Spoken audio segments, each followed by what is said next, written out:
4 आने का हिसाब।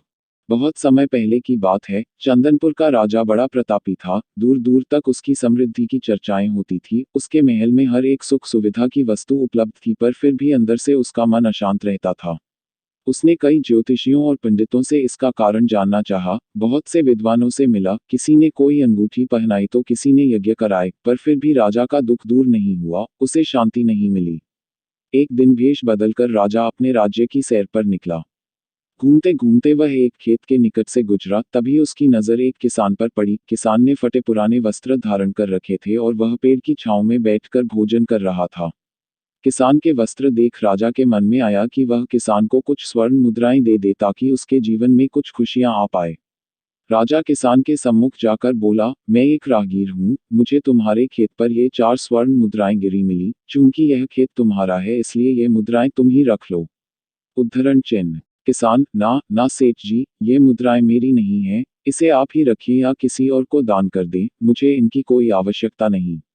उद्धरण चिन्ह। किसान की यह प्रतिक्रिया राजा को बड़ी अजीब लगी, वह बोला, धन की आवश्यकता किसे नहीं होती, भला आप लक्ष्मी को ना कैसे कर सकते हैं।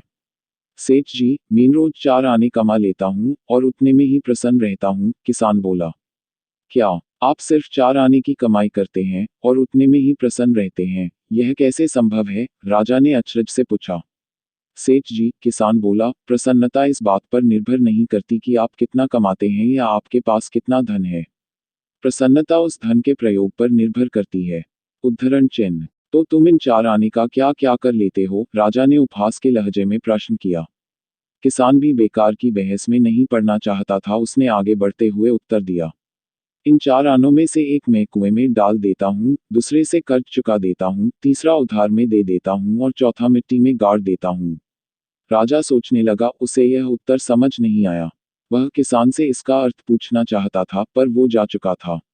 राजा ने अगले दिन ही सभा बुलाई और पूरे दरबार में कल की घटना कह सुनाई और सबसे किसान के उस कथन का अर्थ पूछने लगा। दरबारियों ने अपने अपने तर्क पेश किए, पर कोई भी राजा को संतुष्ट नहीं कर पाया। अंत में किसान को ही दरबार में बुलाने का निर्णय लिया गया। बहुत खोजबीन के बाद किसान मिला और उसे कल की सभा में प्रस्तुत होने का निर्देश दिया गया। राजा ने किसान को उस दिन अपने भेष बदलकर भ्रमण करने के बारे में बताया और सम्मानपूर्वक दरबार में बैठाया। मैं तुम्हारे उत्तर से प्रभावित हूँ और तुम्हारे 4 आने का हिसाब जानना चाहता हूँ। बताओ, तुम अपने कमाए 4 आने किस तरह खर्च करते हो जो तुम इतना प्रसन्न और संतुष्ट रह पाते हो? राजा ने प्रश्न किया।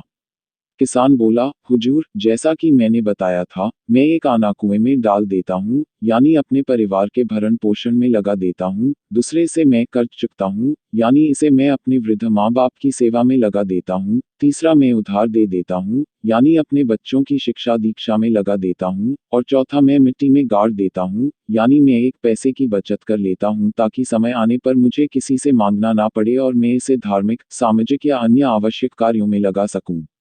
उद्धरण चिन्ह। राजा को अब किसान की बात समझ आ चुकी थी। राजा की समस्या का समाधान हो चुका था, वह जान चुका था कि यदि उसे प्रसन्न एवं संतुष्ट रहना है तो उसे भी अपने अर्जित किए धन का सही सही उपयोग करना होगा। मित्रों, देखा जाए तो पहले की अपेक्षा लोगों की आमदनी बढ़ी है, पर क्या उसी अनुपात में हमारी प्रसन्नता भी बढ़ी है? पैसों के मामलों में हम कहीं न कहीं गलती कर रहे हैं। लाइफ को बैलेंस बनाना ज़रूरी है और इसके लिए हमें अपनी आमदनी और उसके इस्तेमाल पर ज़रूर गौर करना चाहिए, नहीं तो भले हम लाखों रुपए कमा लें पर फिर भी प्रसन्न एवं संतुष्ट नहीं रह पाएंगे।